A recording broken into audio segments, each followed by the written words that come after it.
కూలివాడని అవమానించి విడాకులిచ్చిన భార్య, ఆ జిల్లాకే కలెక్టర్గా భార్యకి బాస్ అయిన భర్త. Hi friends, welcome to my channel. Library ఎప్పట్లాగే నిశ్శబ్దంగా ఉంది. కానీ ఆ సాయంత్రం నిశ్శబ్దానికి నేహా అనే రూపంలో అందం తోడైంది. నేహా లైబ్రరీకి గ్రూప్ ఎగ్జామ్ ప్రిపరేషన్కి వచ్చింది. గ్రూప్స్ బుక్స్ కోసం తారాడుతూ ఉండగా అది గమనించిన అర్జున్ ఏ బుక్ కోసం వెతుకుతున్నారు అని నేహాని అడిగాడు. అర్జున్ అదే లైబ్రరీలో పార్ట్ టైం జాబ్ చేసుకుంటుంటాడు.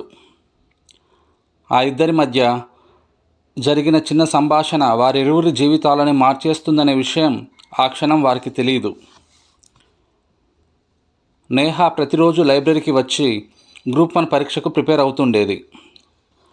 ఆమె ప్రిపరేషన్కి అర్జున్ ఎంతగానో సాయం చేసేవాడు. అర్జున్ సాధారణ అబ్బాయి కాదు. పార్ట్ టైం జాబ్ చేసుకుంటూ సివిల్ సర్వీస్కి సిద్ధమవుతున్న తెలివైన విద్యార్థి. క్రమేణా వారిద్దరి నడుమ మాటలు పెరిగాయి. మాటలు నవ్వులుగా మారాయి. ఆ నవ్వులు ప్రేమలుగా మారాయి. ఆమె ప్రిపరేషన్ కోసం అర్జున్ నేహాతో కలిసి గ్రూప్ 1 ప్రిపేర్ అవ్వడం మొదలుపెట్టాడు. ఆమెకు ప్రతి సబ్జెక్టు క్లియర్గా చెప్పేవాడు. అతను కేవలం ప్రేమికుడు కాదు, ఆమెకు గురువు, మార్గదర్శి కూడా. గ్రూప్ 1 పరీక్ష తేదీ వచ్చింది.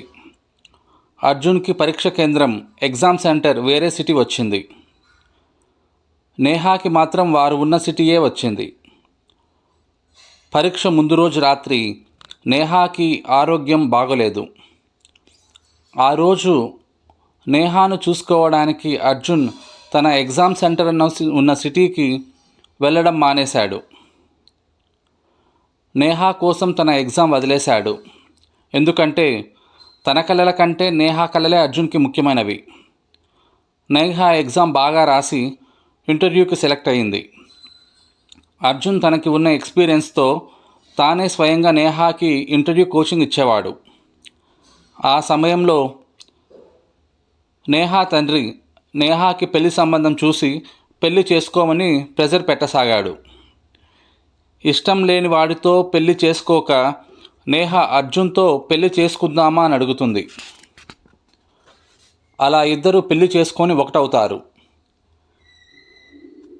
అన్నీ బాగానే ఉన్నట్లు అనిపించినా అసలు కథ ఇప్పుడే మొదలైంది. గ్రూప్ 1 పరీక్ష ఫలితాలు రానే వచ్చాయి. నేహా సెలెక్ట్ అయింది. MDO మండల్ ఆఫీసర్గా ఉద్యోగం వచ్చింది. తరువాత ఒకరోజు నేహా తన ఫ్రెండ్స్ని తీసుకొని ఇంటికి వచ్చింది. ఇంట్లో సాదాసీదాగా ఉన్న అర్జున్ని చూసి తన ఫ్రెండ్స్, ఎవరే ఇతను, నీ హస్బెండ్ ఎక్కడా అని అడుగుతారు.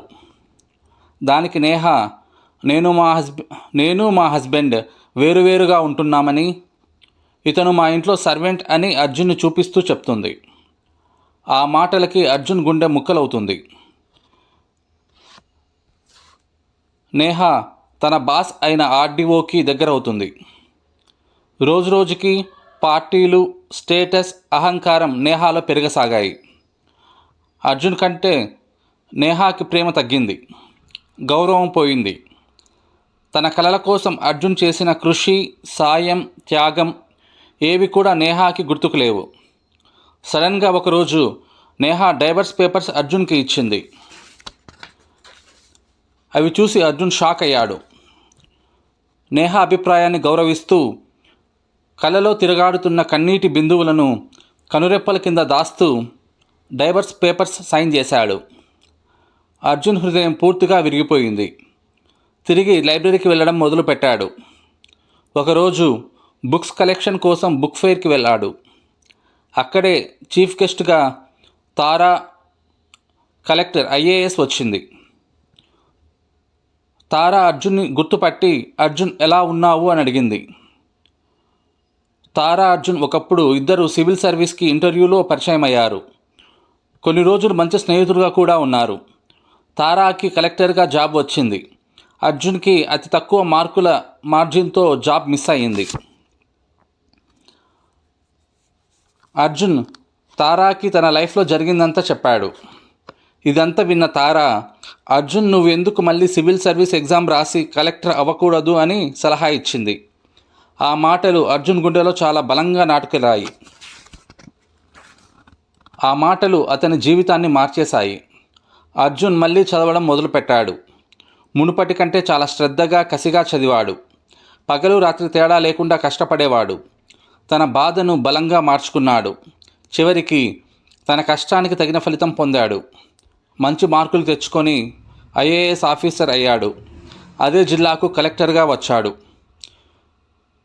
కొంత వ్యవధి తర్వాత నేహ తాను పనిచేస్తున్న మండలికి స్పెషల్ నిధుల కోసం తానే స్వయంగా కలెక్టర్ని కలవడానికి వచ్చింది. చాలాసేపు వెయిట్ చేసిన తర్వాత కలెక్టర్ అపాయింట్మెంట్ దొరికింది. కలెక్టర్ క్యాబిన్లోకి వచ్చిన నేహ అర్జున్ని చూసి షాక్ అయింది. నువ్వు ఇక్కడ అంటూ దీర్ఘాలు తీస్తూ నువ్వు కలెక్టర్ అయ్యావా అంటూ నమ్మలేని స్థితిలో ఉంది. ఒక్కసారిగా తన గతం మొత్తం నేహ కళ్ళ ముందు మెదలాడింది. తన కోసం అర్జున్ చేసిన త్యాగం, అర్జున్ని తాను అనుమానించిన సందర్భాలు, రీతులు అన్నీ నేహ కళ్ళ ముందు మెదలసాగాయి. ఒక్కసారిగా తేరుకున్న నేహ, అర్జున్ నన్ను క్షమించు, నేను నిన్ను చాలా ఇబ్బంది పెట్టాను. నన్ను ఆ ఆర్డీఓ మోసం చేశాడు. దయచేసి నా జీవితంలోకి మళ్ళీ రా, వచ్చి నన్ను పెళ్లి చేసుకో. ఈసారి మనం చాలా సంతోషంగా ఉందాం. నేను చేసిన తప్పు నాకు అర్థమైంది. నన్ను క్షమించు అర్జున్ అని ప్రాధేయపడింది. అందుకు అర్జున్, ఒకసారి చేసిన మూర్ఖపు పని వల్ల జరిగిన గాయాలు నేను ఇంకా మర్చిపోలేదు. మరోసారి అదే మూర్ఖపు పని నేను చేయలేను అని చెప్పాడు. తనకు తారా ఐఏఎస్తో నిశ్చితార్థం అయ్యిందని కూడా చెప్పాడు. ఆ మాటలకు నేహ హృదయం బద్దలైంది. అప్పుడే క్యాబిన్లోకి వచ్చిన తారా ఇదంతా చూసి, నేహ నువ్వు చాలా దురదృష్టవంతురాలివి. ఇంతటి మంచి భర్తను దూరం చేసుకున్నావు. కానీ నేను నీకు ధన్యవాదాలు, థ్యాంక్స్ చెప్పాలి. నీ వల్లే అర్జున్ లాంటి మంచి భర్తను నేను పొందగలుగుతున్నాను అని అంటుంది. అర్జున్ ఆ మాటలకు ఎంతో గర్వంతో తారాతో పాటు క్యాబిన్ నుంచి బయటికి వెళ్ళిపోయాడు. నేహ హృదయం చెక్కలై కన్నీళ్లతో రోదిస్తూ ఉంది. ధన్యవాదములు. ఇటువంటి స్టోరీస్ కోసం ఫాలో అవుతూ ఉండండి.